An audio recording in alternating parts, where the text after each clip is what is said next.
الحمد لله رب العالمين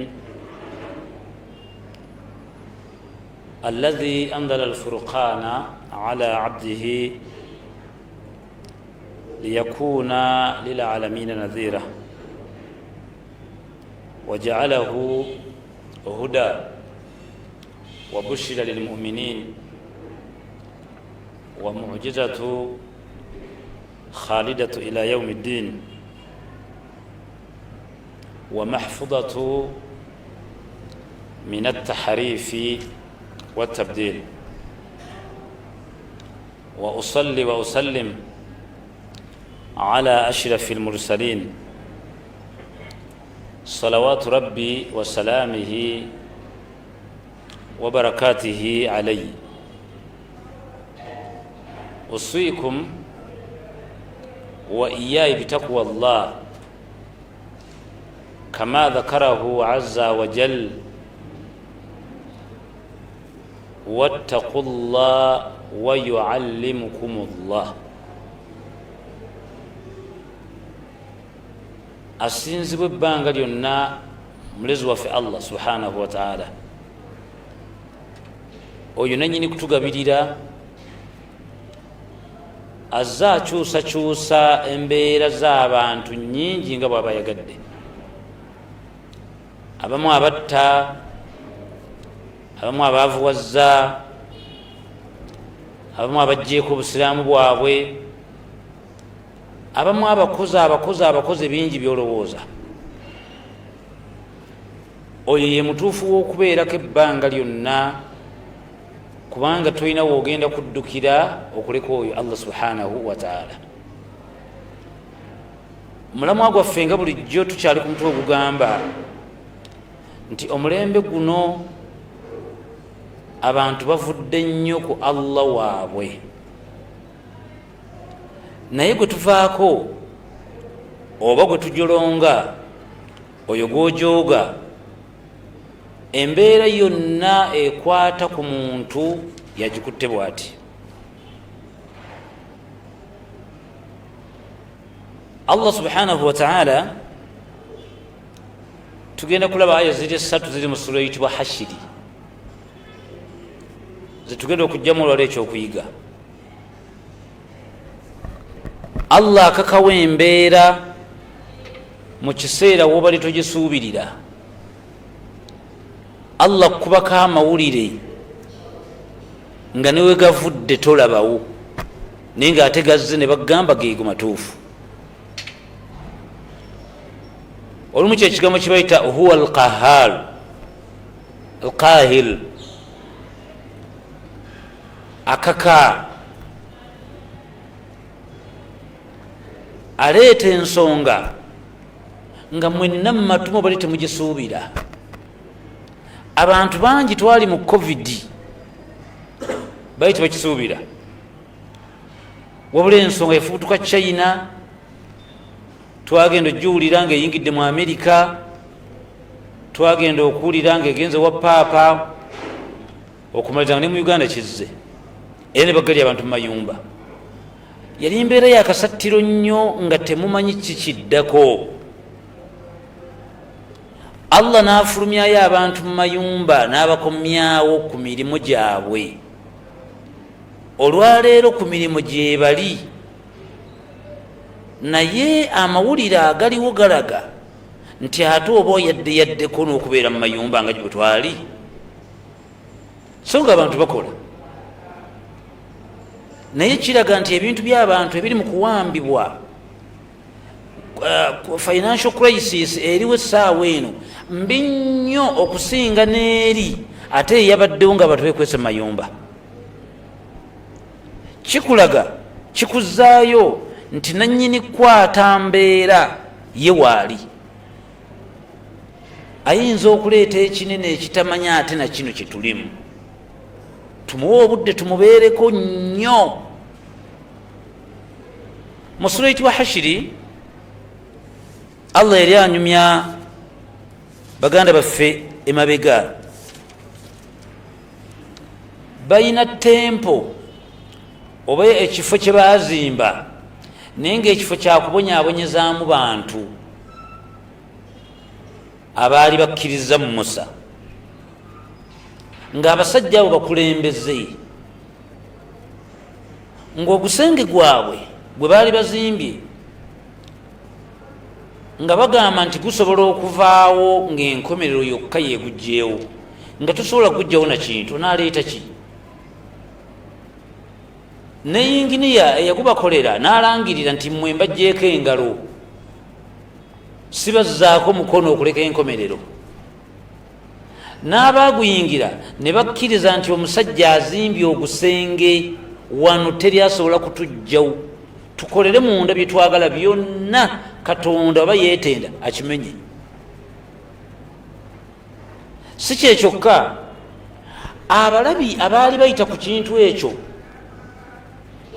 gusenge ogwo, n'abaali balengera abantu abali munda nga tebalinayo ssuubi lyonna nti awo bajjawo naki.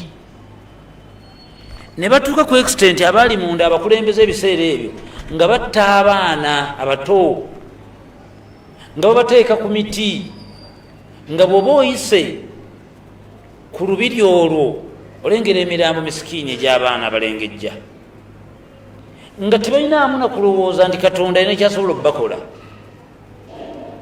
Naye olw'okuba nti Allah subhanahu wa ta'ala alina ekitendo eky'okukaka, Allah aleetawo embeera mwenna nga temubadde temugisuubira, ne mukaba amaziga, ne mweziringula ng'embeera agireese. Ab'ebitiibwa, obadde okimanyi nti Allah subhanahu wa ta'ala ayinza okukubeeza mu nsi nga tozaala mwana,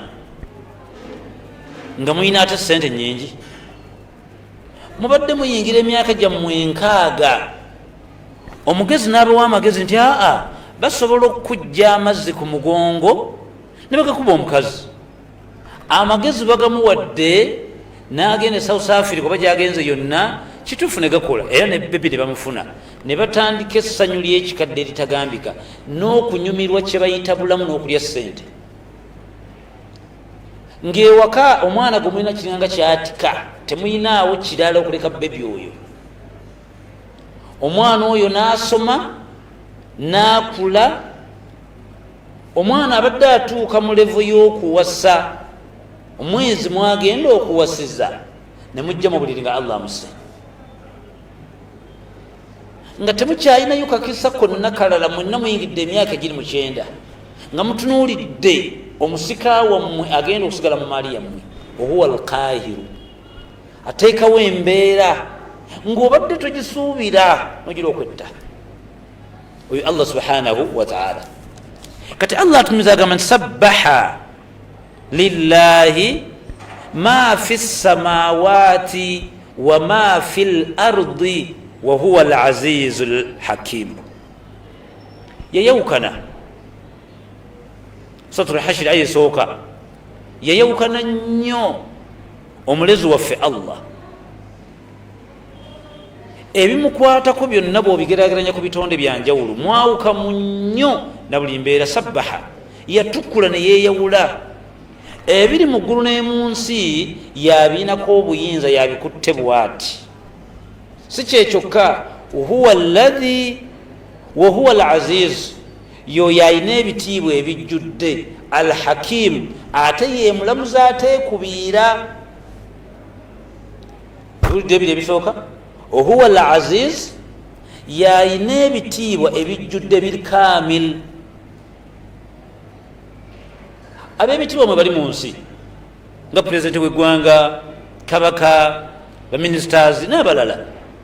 Naawe mu maka goli wa kitiibwa, naye ekitiibwa kyo tekijjudde. Enkya bw'okola ensonga enyiiza omuntu munno akuvuma. Enkya bw'oyavuwala amaka n'otabawa bye baagala, abaana toddamu kuyita ddadi. Enkya bw'okola ebitajja mu maaso ga mukazi wo, bakusiba mukazi waatunudde. Enkya omukulembeze w'eggwanga Allah bw'amuvaamu tumusanga ku ero singa naye alima. kati olina nyini bitiibwa ate ye ebitiibwa bibijjudde bukyanga Tobote Idi Amini ne bakabaka bonna bwejjowulira ate ye tavaawo ye ebitiibwa bibijjudde. Si kyekyokka Alhakimu bw'aba alamula ye teyeekubiira, alamula ensonga ng'ali ku mazima, alamula wakati w'ebitonde n'obwenkanya. Huwa al-Aziz al-Hakim, yenanyini bitiibwa ebijjudde ate ye mulamuzi ateekubiira. Ekyo kimu. Ekyokubiri, huwa alladhi, oyo ayogerwako yoyo, akhraja alladhina kafaru min diyarihim li awwali lhashiri, yafulumya aboononefu mu bifo oba mu kitempo kyabwe mu lunaku olusookera ddala, era yabajjawo mu mbeera etali nnungi. Akunyumiza tempo gyakunyumiza oba ogufa muwagamba olubiri mwe yabajja lwe lubiri lwembadde nkugamba lwe baazimba nga bakolemu ebikolobero. Uli Allah wagamba ma dhanantum an yakhruju, bannanyini lubiri olwo, bannanyini gufa ogwo baali tebakirootanga nako nti awo bagenda kuvaawo mangu, baali tebasuubirayo muntu asobola bafulumyawo. Wadhannu annahum mani'atuhum husunuhum min Allah, n'abalabye abaayitanga ku gufa ogwo baali tebalinayo ndowooza nti ate ogufa ogwo guvaawo naki, gwawe otambaalawo naki. Oyina omusajja gwolaba ng'alina edduuka, ng'edduuka lizitowa bumbi nga buna, ogenza okgenda ku maali mu sitoowa ng'emaali eri mu sitoowa eri mbuwumbi nga 3, bagenza okulaga apartment ze nga zisolooza miliyoni nga 8 buli mwezi, bagenza okubuulira faamu ng'ayingidde ente omutwalo, bakulaze waalimira nga miliyoni 6 buli wiiki azifuna. Gwe kennyini n'otuula ewaka n'okkiriza nti oyo okwavuwala kwe ejja kuba nkomerero. Mubadde muli awo mawulire ne gajja nti Allah amusse, Allah wamaze omutta nti bagenda okugaba emaali omwezi ogujja. Abaana alina bameka? Alina abaana 12. Buli mwana afunye mmeka? Afunye buwumbi 4. Abaana bagenda bagula hama, bagula biki, emyaka gibeereegi.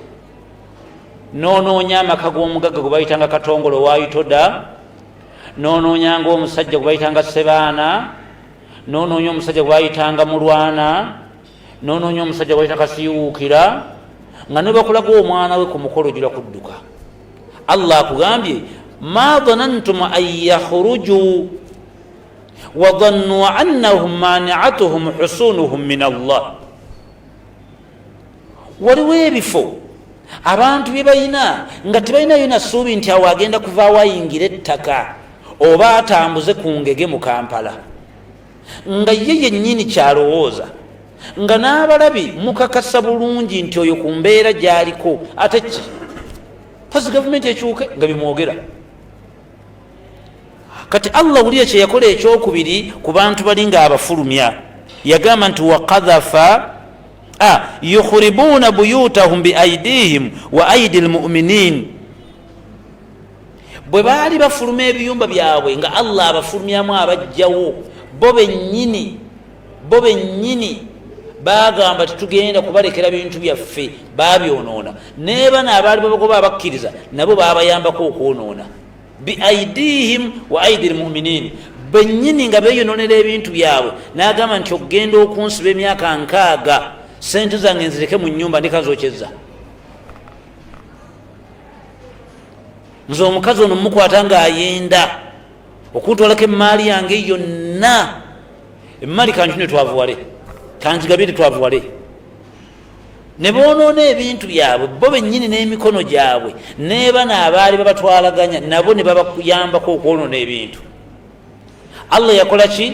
Okubagobaawo. Waqadhafa fi qulubihim ar-ru'bu, yasooka n'abaleetera okutya mu bifuba byabwe munda mwe baali. Okutya kwajjirawa? Waliwo lumira mwoyo eyajja n'abagamba kisusse ekkomo, battira abaana baffe munda omwo, mugenda kunsiba mu nkasukeyo, mwangu wokuntaasa ngenda kuggula ebijja ebyo naye mbakakasa muyita mu bwangu nkimanyi bagenda kuntematema naye mwanguwo nembiggula nammwe nemuntaasa. Era bwe kyali bagenda mumutuukawo ngaali ku ssaawa yakufa, naye bali bwe balaba obuvumu n'okwewayo omusajja ono bwe yeetaddeko yeeteeka emannyo g'empisi okutya kwe baafuna, basala okutandika kufubutuka nakwonoona mbiri zaabwe.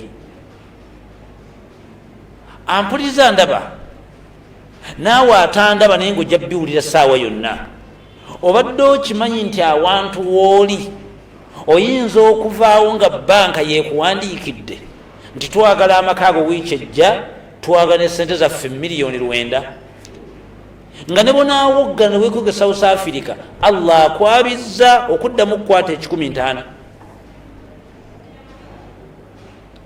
Allah aleeta okutya mu kifuba ky'abantu mu kantu kaba katono, ayinza okukuleetera obulwadde ne bakakutema nti Haji olina okugenda e India, kansa alabika agenze ku 3rd stage.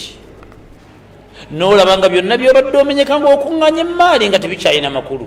Mwe temukimanyi nti emaali ya BMK twamaze ogigaba yali mwavu? Oyabeeranga n'essimu 8 omusanga ng'ekatwawo ku nnyumba ze, essimu 8 ng'eneevuga akwate n'akwate, obudde ne buziba nga Haji ali ku masimu. Olunaku lwamuwa message nti kansa amaze okubuna omubiri, yeesonyiwa emirimu n'atuula ewaka, yagenza okuva ewaka nga bamuyingiza mu ttaka. Allah akugambye nti waqadhafa fi qulubihim ar-ru'bu, bwemba n'akukwata nga n'akunyiga bulungi, olumu nsooka n'enkuleetera okutya mu kifuba. Obadde okimanyi nti embeera eriwo abantu bali mu kutya tebamanyi kiddako. Muddu yeebuuza kati nsuubule sisuubula, tugenda mu Desemba we wabeera akasizoni k'okwetegeka aka buli omu okukwata akasente osuubule ng'oteeze ka Desemba. Kati abantu batya n'okusuubula kubanga bakasitoma tebaliyo, bannannyini bizimbe bali mu kutya nti abantu batansa okugenda mu tawuni bw'ebbali. Neba n'abaana abaagala okugenda bali mu kutya nti nja kuba njagala okugenda, omugagga ngambye njagala emyezi 8 nsasoze nkubanja anjabye. Mugagga akankana akola akankana, omukozi akola ew'omugagga asiimula akankana n'omugagga akankana. Kati waqadhafa fi qulubihim ar-ru'bu, bwemba obwononefu bususse mu bantu nsooka ne mbateekamu okutya nga toteredde tomanyi kiddako. Oyinza okulowooza nti olina akeedi wamala, oyinza okulowooza nti wazimba apartment wamala, oyinza okulowooza nti kewasuubula wamala, oba oyinza okugamba nti kewawanisa $, n'oteeka $4,000,000 mu kisenge wamala. Allah subhanahu wa ta'ala bangi baleetedde amawulire nga $, kwe yeebaka n'atandika okukankana nga ssaawa yonna alinda kiddako takimanyi nga ne $.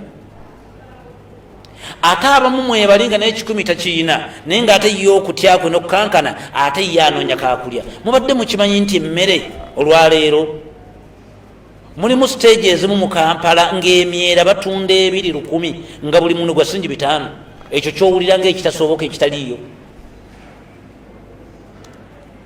Nti ye omunaku okutyakwe Allah ayinza okukuyisizaawo mu mbeera ya byanfuna. Manya mbeera ya byakulya, talina bwetaavu bwa banka temubanja, talinayo bwetaavu bwa renti, talina gyapangisa, alina akayumba ke ye anoonya muwogo na lumonde kwebaka, naye lumonde gyagenda okumujja batunda akanwe ka lumonde $3 tekamumala n'abaana 9. Allah subhanahu wa ta'ala akuleetera ayena akugamba nti huwa alladhi, nze omulezi wammwe yenze oyo, akhraja alladhina kafaru, najja aboononefu min diyarihim, mu bifo bwe bali bawangaalira li awwali lhashiri ma dhanantum an yakhruju, baali tebamanyi nti ssaawa yonna bongenda bafulumyawo. Wadhannu mani'atuhum husunuhum min Allah, n'abalabi bwe baabalabanga bagamba nti maama oyo mugagga yamala kyababuukako nga nabo bennyini baali tebalina ssuubi nti ngobawo abantu nembako nabo beewuunya. Nasooka kukola ki? Waqadhafa fi qulubihim ru'ubu, bwemba naafubutula omuntu nsooka nenkuleetera okutya.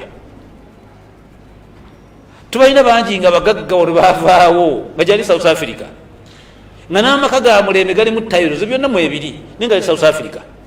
Nsonga ki? Anti mukazi we yamuyita emabega n'agenda awaayo ekyapa mu banka naye baga tubawadde emyaka egi amaka tugaagala naga nti kati omugezi nyina kudduka South Africa male okunaaza abakyala abakadde mbambaze pampa bwe naazifuna nzije nenunule ali myaka ena taddanga ali yakankana. Waqadhafa fi qulubihim ar-ru'b, bwe musussa obwonoonefu bwemba naakwabya nsooka nenkuleetera okutya mu kifuba.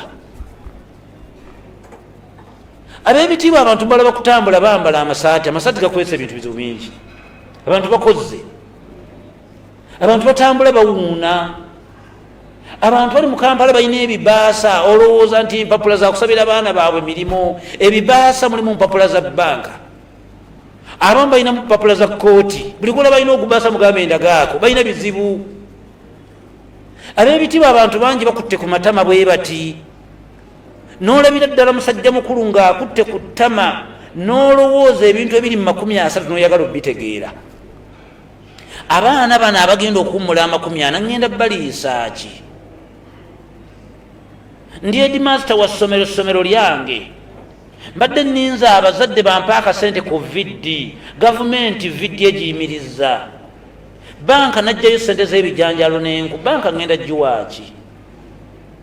Muddu n'akwata ku ttama musajja mukulu ali mu baana b'eddakiika 3 naye nga byalowooza byebyo. Waqadhafa fi qulubihim ar-ru'bu, bwe mwagguddewo omulyango gw'obwonoonefu bwemba n'abaabya nsooka nenteeka okutya mu bifuba nga sinnabagoba we muli. Ssomero liryo, bizimbe bibyo, naye abasomesa olina abasomesa 30, oli mu miliyoni 19 za ttaamu egi bazaagala abasomesa. Bakubanja sente z'emmere, bakubanja sente za sukaali obangi bw'enku. Banka yasigala ekubanja mu covid yeyina ekyapa kyo, gavumenti ekugambye teri kukyalira baana. Waqadhafa fi qulubihim ar-ru'bu, ogenda naye mu toilet omale haja nga tolina kyewaalidde neki muli mukankana bononefu. Allah subhanahu wa ta'ala gwe tukubiriza abaddu ebbanga lyonna, oyo buli lw'omubeerako embeera yonna jjagikuyisaamu, buli lw'olowooza nti oyina w'oli agenda kujjayo, oyagala toyagala oyina okutuula kumpi waali. Man anta gwani, a anta khaliqu au anta makhluqu, gwe mutonzi oba gwe watondwa? Bw'oba gwe watondwa kkiriza okomewo mangu wa mukamaawo omugambe nti rabbi ghfiriri, mulezi wange nalya riba saba kunsonyiwa. Rabbi ghfiriri, mulezi wange natta omuntu ge maziga gendiko nsaba kunsonyiwa. Rabbi ghfiriri, mulezi wange ku kyalo kwendi nze nsinga obwamalaaya, buli wiiki nkozesa obupiira 7 mu obu, saba kunsonyiwa. Rabbi ghfiriri, mulezi wange nkoze kino nsaba kunsonyiwa. Lwaki? Anti bw'atandika olweyo lwe tebamukomako. Mu statement emu Allah yagamba nze sitya kunenya kwa munenyi, anti nze mulezi wammwe, tatya kumunenya. Mu sura yemu yaleeta aya Allah yagamba, bwe yali amaliriza essuula eyo Suratul Hashiri yaleeta aya ziri 8 nenjagalako aya nga 2 zokka. Yagamba nti huwa alladhi la ilaha illa hu, oyo gwe bagamba yoyo atalinayo asinzibwa amuliraanye okuleka ye yekka, asinzibwa yekka. Huwa almaliku, ye kabaka w'abakabaka. Huwa alquduusu, huwa salaamu, huwa almu'minu. Najja ng'aleeta ensonga ebimukwatako ebyenjawulo naye yamaanaga nti huwa allahu alkhaliqu albari'u almusawwiru. nekenjagalamu kekasemba wansi yusabbihu lahu yatenderezebwa yasinzibwa ma fi samawati wal ardi byonna ebiri mu nsi na byonna ebiri mu ggulu birina kusinza oyo wa huwa al azizu al hakim olaba bwakiziza kyeyatandikiddeko kyennyini sabbaha lillah ma fi samawati wa ma fi l ardi wa huwa al azizu al hakim. bw'abadde amaliriza akugambye nze ntonda mwe muli property zange, nze mbategeerera, nze mbaliisa, nze mbalabirira, nze mutonzi. huwa alkhaliqu. nama nakugamba nze ntenderezebwa, nsabwa. ebitonde byonna ebiri mu ggulu n'ebiri mu nsi bidda gye ndi. lwaki? nze nnyina ebitiibwa ebijjudde, nze mulamuzi omwenkanya. yimirirako awo mu mbeera eno ey'akanyigo nga n'abasinga temumanyi kyetuzaako, abagagga mbabbirako nga mbalabula. mwene embeera y'akanyigo gye mulaba eriwo, genda mangu mwekwate bino bisatu wammanga mu bwangu obutagambika, nga mwagala Allah asumululemu katono nnyo ku mbeera eriwo. lwana nnyo musaddaake, mulwane nnyo muyitize nnyo istighfar, mulwane nnyo essala muzongeremu amaanyi. byebintu ebi byebijjawo akanyigo. kathratu listighfar, kathratu ssala wal infaq. naye abagagga mu mbeera nokugamba ekigambo nti kwena embeera gyolagitumu ya economy, oyinza okugamba omuntu okugaba omutwalo nkubbirako, dduka mangu ku akawunti awali miliyoni zo 3 ojjeyo miliyoni 2 ogule emmere n'omuceere. abantu mu kyalo n'enkuba tekyatonnya bafa enjala, ogenda ogaba omuceere ne sukaali. Allah lwagenda okutuna mu nsonga zo, kuba ate kati gwezi zombi nnyo okusinga omunaku anoonya emmere. ekyo nkiddamu. ab'ebitiibwa embeera y'akanyigo bwejja, abadde ayinawo yasinga okubeera mu maziga okusinga omunaku anoonya emmere. kati gwe ebibyo bibi nnyo okusinga omunaku anoonya emmere. genda okola ekyo mu bwangu. omwononefu omu yakudaalira abanaku, mbeera bwe yajja nga mbeera y'akanyigo, kubanga Allah subhanahu wa ta'ala aleeta ayatu naye nga bannammwe baali babiyitamu dda. liyatadabbaru ya ulil albab, abalina amagezi bwowulira ebigambo ebyogerwa nga bimakinga n'embeera eriwo, okyuse otegeere kati nzizaako ki.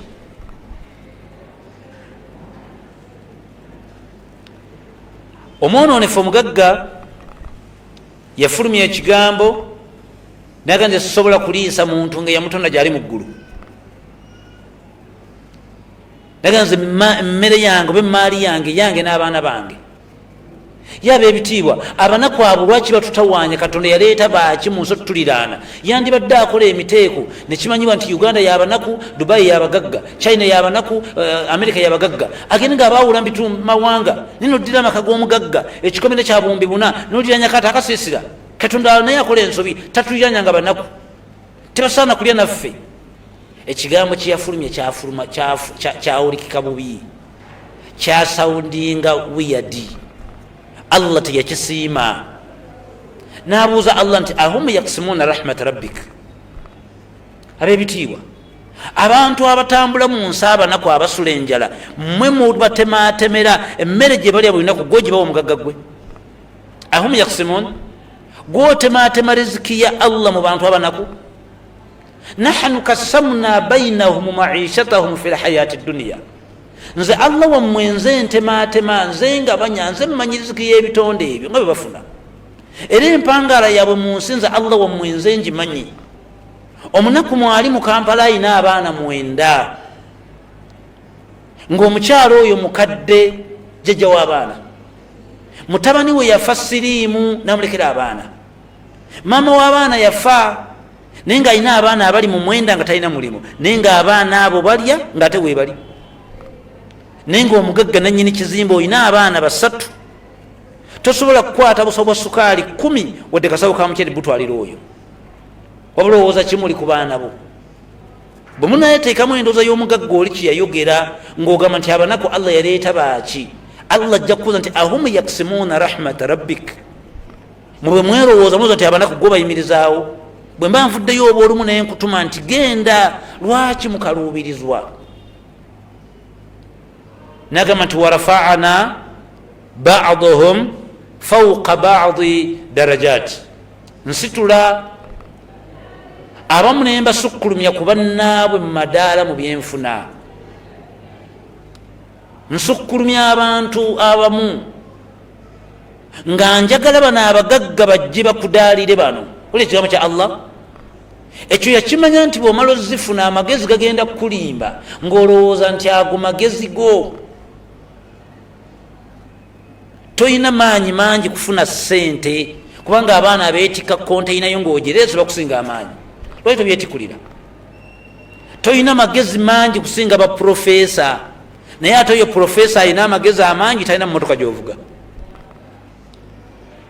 Kati warafa'ana ba'dhuhum fawqa ba'di darajat, nsitula abantu abamu ku bannaabwe mu madaala. Ono ne muwa ssente nga nnyingi. Ekigambo ekyo mubaka bwe baakimubuuza nti lwaki omuntu omu afuna ssente zeero si nnamba, n'osiŋŋana abaddu ng'omuddu alina ebisenge bina tebisulamu baana, naye nga baayiwamu buwunga nabbisabika ku bisenge ne bateekamu ebikapeti ne bayiwamu ssente nga teza ddoola. Ali mu myaka 20 n'abagamba ssente za Idi Amin zenkyalya. Lwaki Allah abamu abawa ssente nga zisinze ku z'abannaabwe n'atwala ssente za disitulikiti? Yagamba inna Allaha, amazima Allah ikhtassa ni'ma linafu'i al-ibad. Allah akuwa ssente nga nnyingi zisinge ku z'abalala, abanaku ebyetaago byabwe basobole obifunira ewuwo. Oli ekigambo ekyo inna Allaha ikhtassa ni'ma, Allah we lwayinjiwaza ebyenfuna nga bingi mu maka g'omuntu, linafu'i al-ibad, abanaku babifuniraawo. Naye oli mugagga ekikomera kyo kisibe, tewasabwa buyambi. Ni omujja omunaku weefuula ayambadde elementi n'oteekako feesi embi nga bwe bakubanja, tomanyi lwaki Allah yakuwa ssente bazino naawe. Embeera gye mulaba tulimu, bwe munaasalawo okutambulira mu bwonoonefu bwe twogerako, omuli obubbi, omuli obwenzi obukutta akati, kati obwenzi buyingiddemu n'ekisiyaga, olwolwo bakikubira n'obulanga abamu. Twafunye ekikemo kye mutamanyi mu abamu, okumanya ab'ebisiyaga baasitudde amaanyi ne bateekamu ne ssente. Mwetegereza emipiira gya Premier League olwaleero, buli kaputeni ekikomo kyayambala kwe baakubidde akalango k'ekisiyaga. Kaputeni ekikomo kyayambala, ezo gundi rainbow colors zemulabako, yeeyo gundi y'ekisiyaga, yesimbo yaabwe. Kati basasudde ssente ezitagambika, akabonero kaabwe bakakubidde kalango oba batandise bwe bati. Era nga bwolaba Rwanda bwe yasasula ssente mu Arsenal, babakubira akalango okujja okulambula Rwanda nti visit Rwanda, ne babaterako ekigambo kyabwe. Kati n'omukulu y'ekiyaga yasasudde bakaputeni bonna mu Bungereza bamuyambeko mumukubira akalango buli kirabo.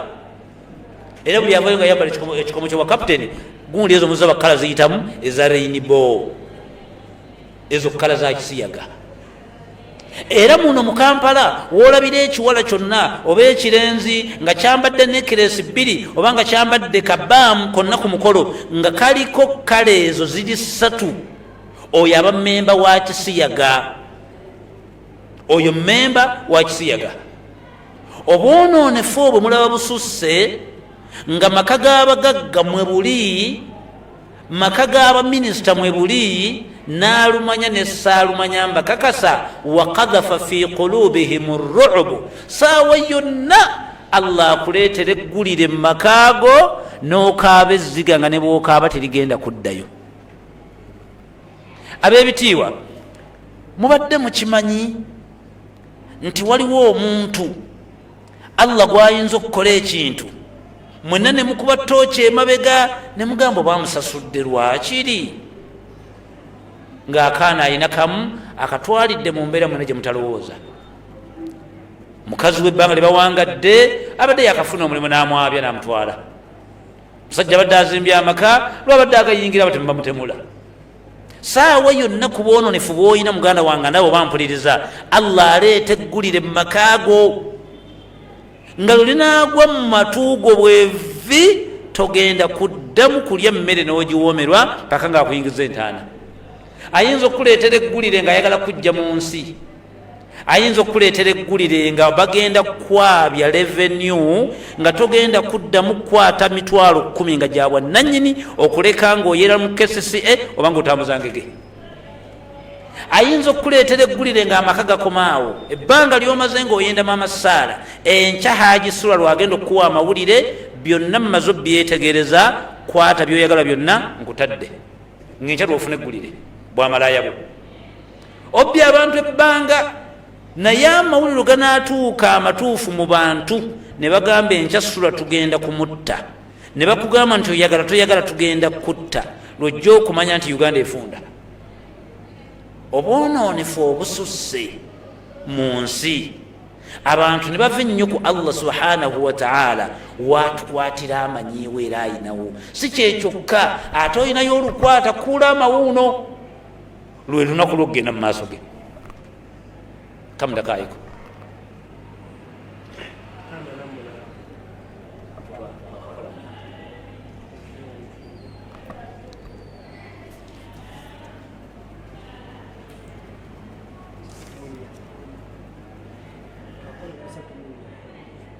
Allah subhanahu wa ta'ala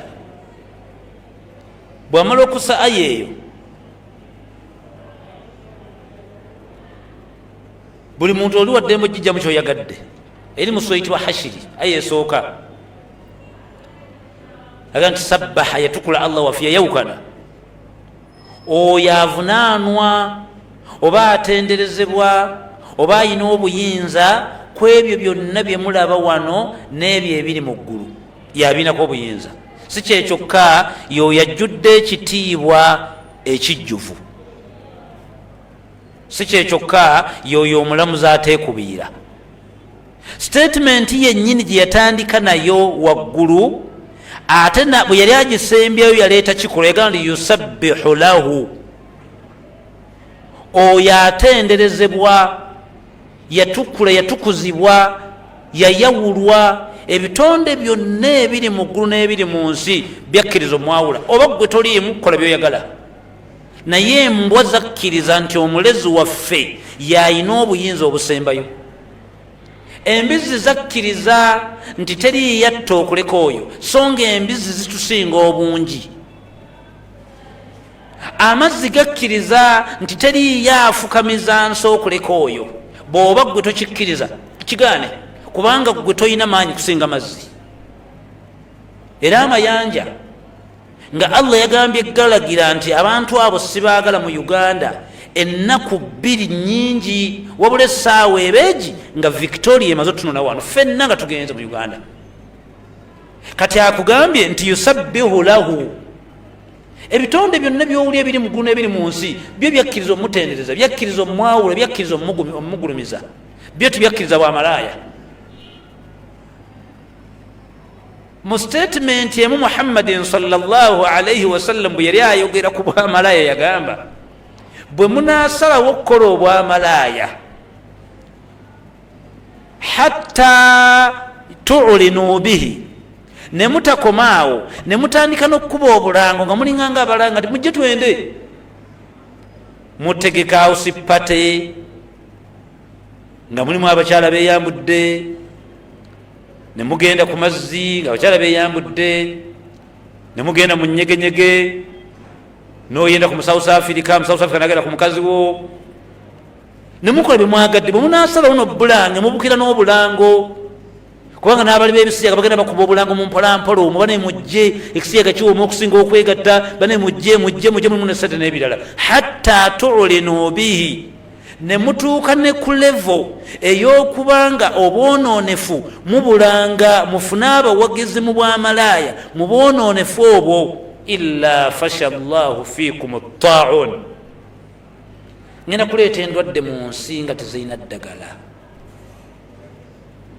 ngenda kuleeta endwadde mu nsi nga tezirina ddagala ab'ebitiibwa gwe sirimu eddagala walifunye kale enziku yafuna eddagala ne sirimu eddagala mulina kale wanabajjawo sirimu kansa namuteekamu amaanyi nga mangi neddagala lya kansa mulina gwe tokimanyi nti mu covid bwe yajja abagagga bagendanga mu malwaliro nga miliyoni ezigenda 2 zifa imagine gas sirindo mukuteekako aweza miliyoni 100 muddu naava mu ddwaliro nga mayiti ye bagiyina ngaeddwaliro baagala miliyoni 4 ate batunda amaka ate babawe mayiti kulabanga magezi kijja tolabanga allah yaba atugasse obwongo ng'ayagala kunyiga tuze ku kisenge olwazizza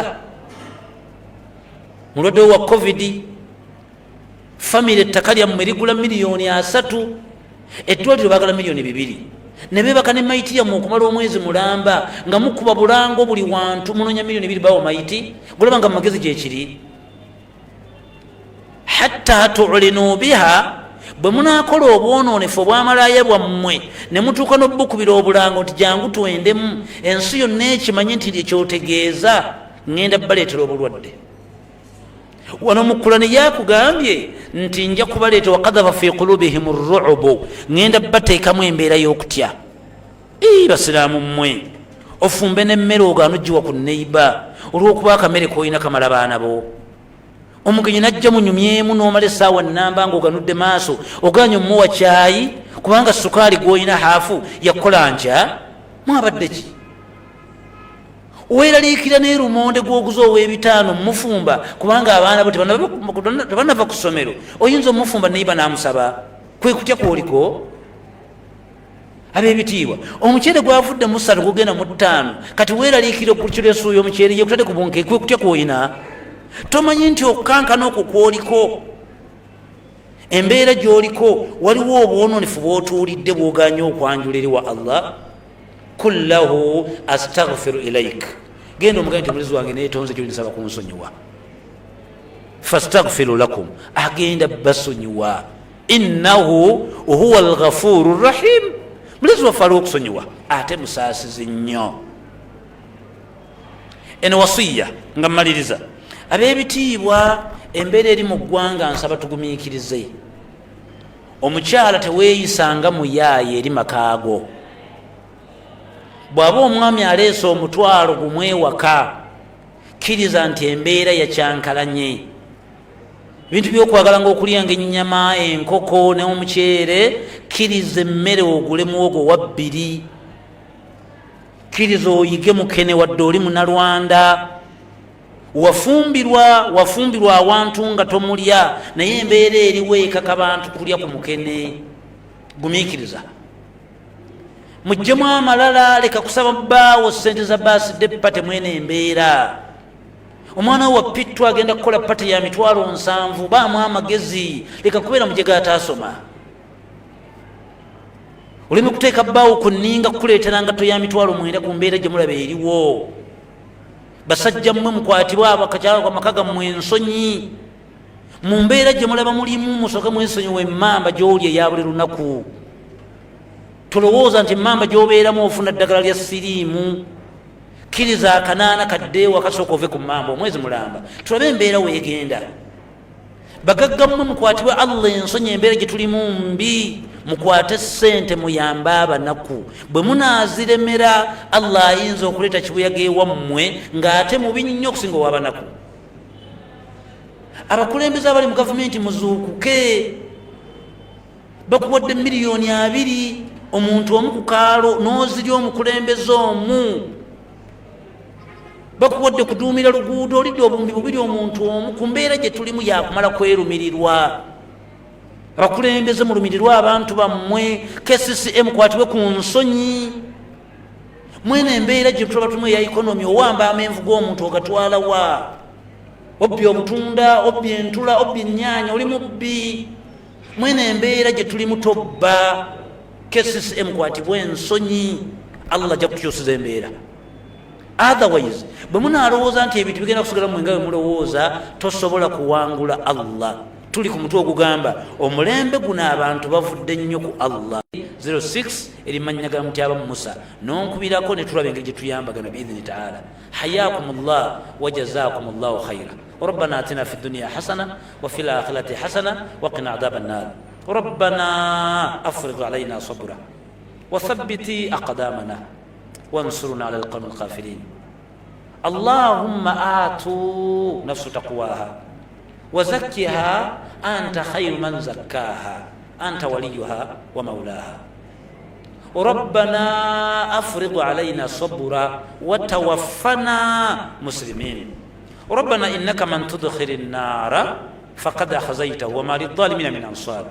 ربنا واجعلنا مسلمين لك ومن ذرياتنا أمة مسلمة لك وأرنا مناسكنا وتب علينا إنك أنت التواب الرحيم. ربنا إنك من تدخل النار فقد أخزيته وما للظالمين من أنصار. ربنا عليك توكلنا وإليك أنبنا وإليك المصير. ربنا لا تؤاخذنا إن نسينا أو أخطأنا. ربنا ولا تحمل علينا إصرا كما حملته على الذين من قبلنا.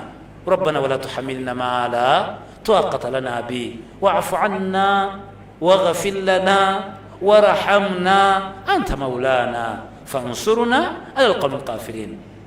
اللهم افتح لنا أبواب رحمتك واغننا بفضلك عمن سواك يا حي يا قيوم برحمتك نستغيث إليك. السلام عليكم ورحمة الله وبركاته.